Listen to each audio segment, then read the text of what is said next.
In this video, I'll be discussing the properties of water. And here are the learning objectives. These are the things I'd like you to be able to do when you're done listening to this lecture. So first, I want you to describe the fundamental cause of water's unique properties. I'd like you to be able to describe each of water's unique properties.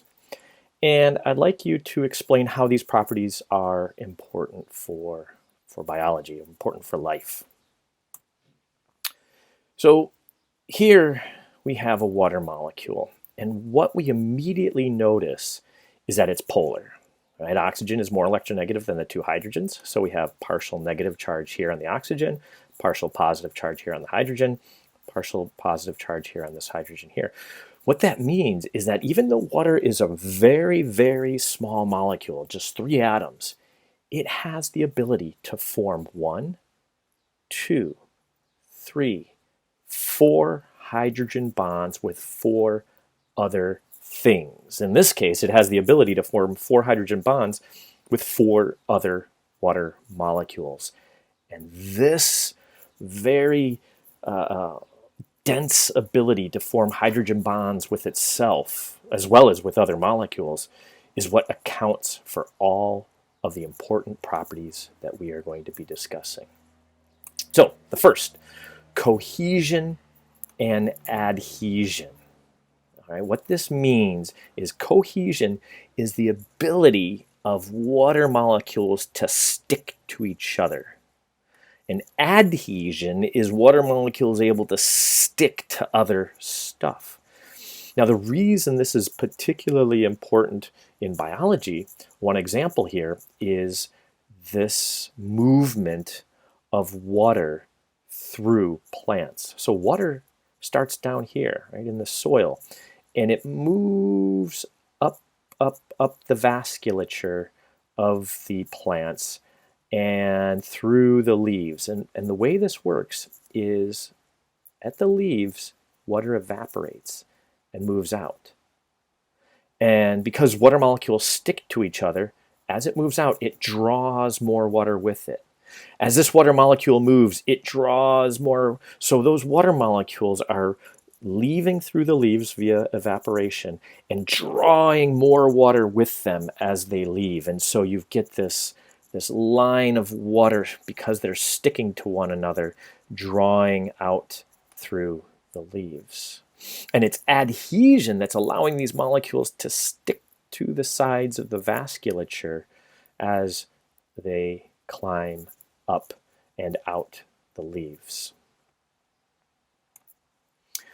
Water has a very high specific heat. And what that means is it's got to absorb lots of energy in order to actually increase in temperature by 1 degree. Or, on the opposite, it gives off a lot of energy before it decreases in temperature. And both of these are because of this high amount of hydrogen bonding. Okay? Because all this energy has to go into breaking those hydrogen bonds before it can go into actually increasing the temperature. Now let's make some comparisons here. Don't worry about the units of specific heat. That's not important. What we need to do is just compare the number here. Iron and steel have a specific heat of 450. Water has a specific heat of 4,186. Almost 10 times more than iron and steel. That means it's going to take way more energy to increase the temperature by 1 degree than it does for steel. And there's real life examples about this. If you were to take a pot, a steel or an iron pot, and put water in it and put it on the stove, crank that stove up to high, and in about a minute, think about this, in about a minute after being on that really high heat, if you put your finger in the water, are you going to burn yourself? No, probably not. That 1 minute isn't enough to have gotten that water very hot. But after being on that high heat for just a minute, even less, you touch that steel, it's going to burn you pretty bad. Again, that's because of water's high specific heat. It's so much higher than that of iron and steel, it's going to take a lot more heat to heat up the water than it does, a lot more energy, excuse me, to heat up the water than it does to heat up the iron and steel. Now, there's some real life examples for this. So I'm going to give you a moment. Why don't you pause this and think about the trend that you see with this data, and think about what it is, the reason for this trend. And I'm going to give you one hint before I let you pause this. Remember, water here has a high specific heat. Land has a relatively low specific heat. So pause, think about these questions, and then start again. Okay, we're back. So, the trend. Let's think about the trend first. Before we think about any reasons for the trend, let's look at it. Well, right around here, right on the coast, right, we have relatively low temperatures, 72, 60, 75, 73. Well, in the ocean itself, 68. And then as we go onto the land, a little bit higher. And then we go a little bit more inland, a little bit higher, a little more inland, a little higher, and off, until we're all the way over here, and then we got some quite high temperatures. Okay, so there's our trend, that the farther inland you go, the hotter the average temperature will be. And I think all of us living in Southern California know this just on an intuitive level. Now, let's think about how the specific heat can be the cause of that. Well, remember, the ocean has a very high specific heat. It can absorb lots and lots of sunlight and not go up in temperature. Okay, so that's why it's the lowest here. And then we go into the land. Well, now we are close enough to the ocean where we get some of that effect. The ocean absorbs all that sunlight coming in, it's all that energy, but it doesn't go up in temperature. But we now have a little bit of land involved, and so some of that land, as it's absorbing the heat from the sun, or the energy from the sun, it goes up in temperature much faster than that of water. Now let's contrast that with being way away from the water, right? Maybe 40, 50 miles away from the water over here. Now we don't have any water, any big bodies of water to absorb the energy of the sun. Instead, we have just land. And I told you before that land has a much lower specific heat than water. And so when this land soaks up that energy from the sun, it immediately goes up in temperature, right? Doesn't take much energy to increase in temperature. And so now people living way out here are really going to be feeling those temperatures because all they have is land to soak up the energy of the sun, and land has a very low specific heat. All right, so this property of water, specific heat, is a major factor in why it's a little bit nicer temperature-wise to live on the coast maybe than it is to live here inland. I guess it depends upon how you feel about hot days versus cool days. Next, because of the hydrogen bonding of water, solid water, or ice, floats in liquid water. That's unusual. Most of the time, the solid phase of an element or of a molecule sinks in the liquid phase. And the reason for that is once you cool, so here in liquid water, you've got those molecules bouncing around. And so on average, there's only a few hydrogen bonds connecting each water molecule to the next. And so it's kind of shoulder to shoulder. They're not really locked in place or anything like that. And so it's a little bit denser. But once you start cooling that water, and those water molecules stop moving as much, then they sort of lock into place. And they lock such that each water molecule, on average, is hydrogen bonding to 3.7 other water molecules. And it sort of locks it into this crystalline structure that is actually less dense than liquid water, which means that ice floats. Now, why is this important for biology? Well, the reason is, think about this. What would happen if ice didn't float? Now, I don't know how many of you have ever been on a frozen lake, if any of you are maybe have relatives in Michigan or Minnesota or any of the more northern states. But if you were to look at a lake, they never freeze all the way, right? They are frozen maybe a foot or two, and then the water underneath it is completely liquid. That allows fish to survive just fine and other life to survive just fine in on a lake that has a frozen top. Now, if ice sank, then what would happen is water would freeze on top, sink to the bottom.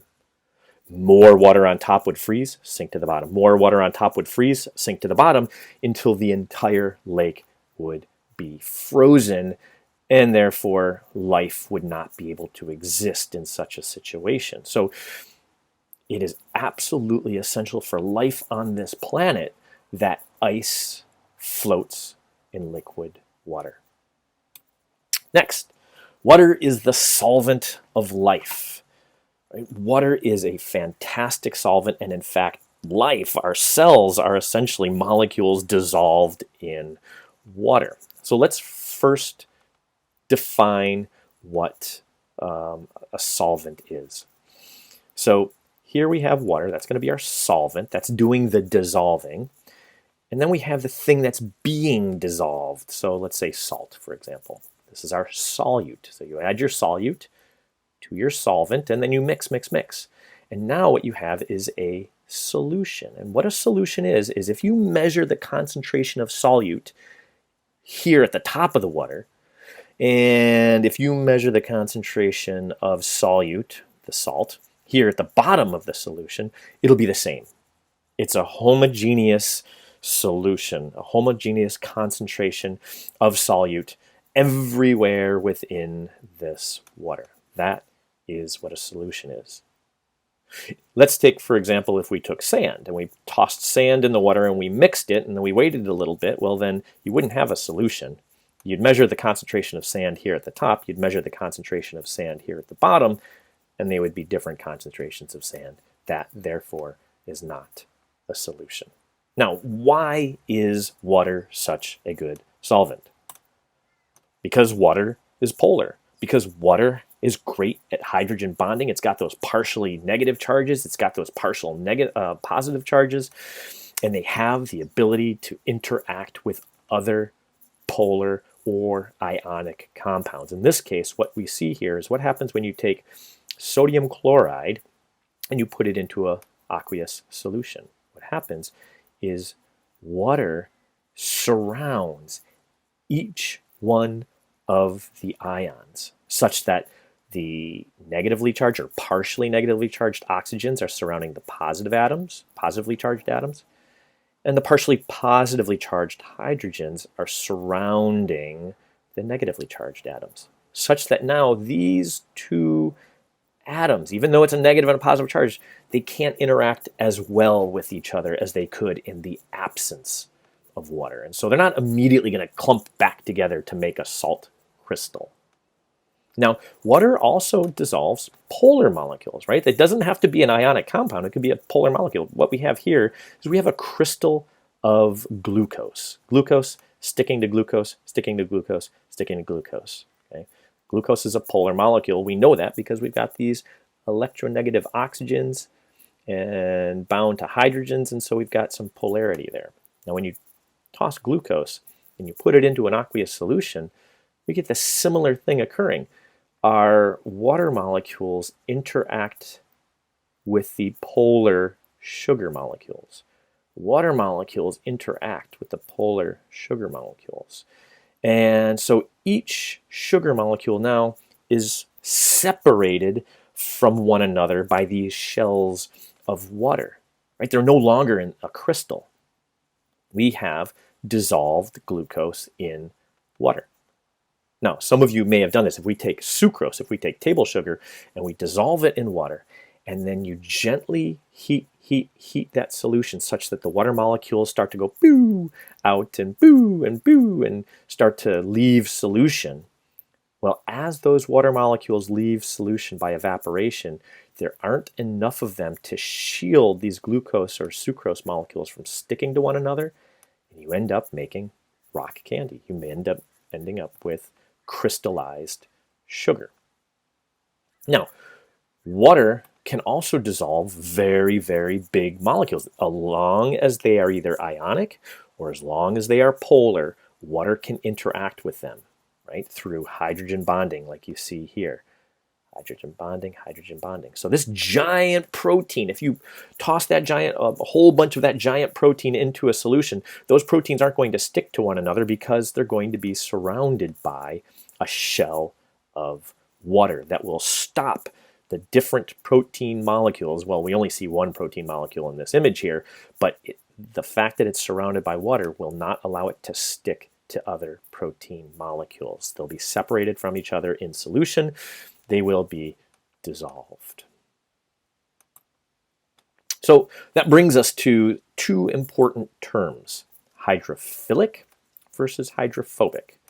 Hydrophilic substances are hydro, water, philic, loving, water-loving molecules. Those are going to be molecules that can interact with water. They can form hydrogen bonds with water. Ionic compounds will break into ions that can interact with water. And so they can be dissolved in water. But then we have hydrophobic substances. Like those are going to be substances that are excluded by water, right? Those are substances that aren't going to be able to hydrogen bond with water. They're not going to be able to ionically interact with water, and so they'll be excluded from any of those water-water interactions, and therefore will sort of clump together and either float to the top or sink to the bottom, depending upon the molecule we're talking about. So if you were to take vegetable oil, toss it in water, you can shake it and shake it and shake it, and that vegetable oil will be into little droplets, but after a while, those water molecules will start to interact with each other and exclude all of those oil molecules, and they'll clump and rise to the top. Lastly is evaporative cooling. So as water heats up, right? So here we've got this elephant and squirts itself to water. Why is the elephant doing that? Well, it's because of evaporative cooling. That water on the skin of that elephant, as it heats up, these molecules here that have high or the greatest kinetic energy, basically contributing the greatest to the heat of that water, to the temperature of that water, they evaporate, they leave, leaving behind molecules of water that have less kinetic energy. So that makes the remaining liquid water cooler. So as water evaporates, the remaining water becomes cooler. That's called evaporative cooling, and that is absolutely essential for biology. For one thing here, keeping this animal cool in the hot desert sun. So here is a summary of the properties of water. So because water is so good at hydrogen bonding with itself and other things, and because it's such a small molecule that can do this, that can have up to 4 hydrogen bonds, it is particularly adhesive and cohesive. Water has a very high specific heat relative to other things. Water is good at evaporative cooling. It's an excellent solvent, and solid water, or ice, floats in liquid water.